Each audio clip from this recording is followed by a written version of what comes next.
अरे तुम्ही जे कोयतावर हातामध्ये करून माझ्या बरोबर मनगटाचं बळ देता त्याचे एवढं मोठं बळ कुठलं नाही.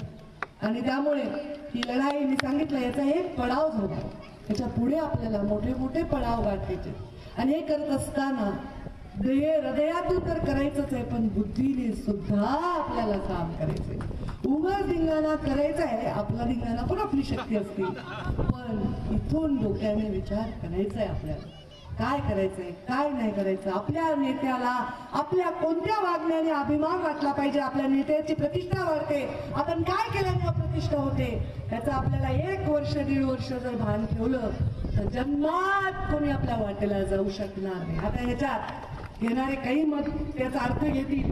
मी जे बोलायले ते वंचितांसाठी पीडितांसाठी ज्यांचा कोणी वाली नाही त्यांच्यासाठी बोलायलेली आहे.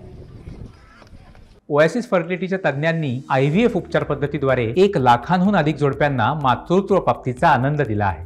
मोफत अपॉइंटमेंट बुक करण्यासाठी आजच संपर्क साधा. आणि मुंडे साहेबांनी मला राजकारणात आणलं. मुंडे साहेबांचा राजकारणाचा जो पाया आहे तो पायाच आहे वंचिताचा पीडितांचा वाली आणि वाली बनण्याचा. याच मंचावर उभं राहून मी एक कविता म्हणली होती. मैं उस माटी का वृक्ष नहीं जिनको नदियों ने सींचा है बंजर जमीन पर रहकर मैंने मृत्यू से जीवन खींचा. ही कहाणी माझी नाही. ही कहाणी त्या सगळ्या वंचितांची आहे. त्या वंचितांची की ज्यांना साथ काही मिळत नाही. मृत्यूशी रोज जीवनासाठी झुंज द्यावे लागते. त्यांच्यासाठी माझं जीवन समर्पित आहे.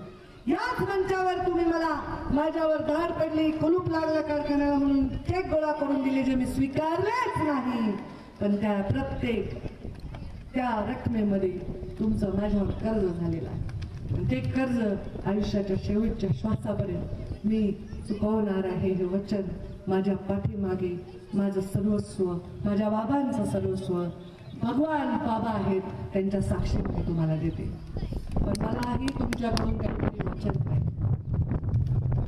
मला वचन बघू बरं कुठे आहेत तुमचे हात. आवळा बरं तुमच्या मुठी आणि वचन द्या बरं मला.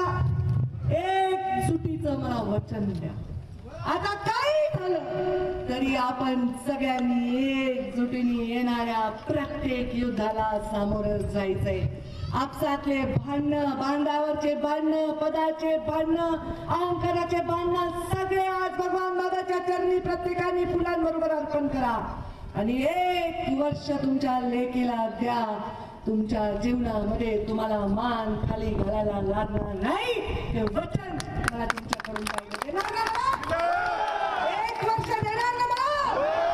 1 वर्ष एकजुटीने माझ्या बीड जिल्ह्याकडे सगळं राज्य बघत आहे. त्या बीड जिल्ह्याने आतापर्यंत इतिहास घडवलेला आहे. जाती पाती धर्माच्या भिंती जुगारून या बीड जिल्ह्याने अरे मला 6 लाख किती 75 मत मिळाले. देशामधल्या पहिल्या 6-7 मध्ये मते. अरे मी हारले नाही रे. मी हारले नाहीये. इथून हरला त्या दिवशी माणूस हरत असता. इथून मी कधीच हरले नाही.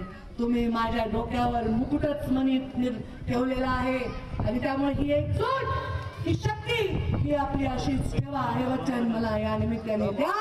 आणि एकदा मोठी आवडून भगवान बाबांच्या नावाने अशी घोषणा द्या.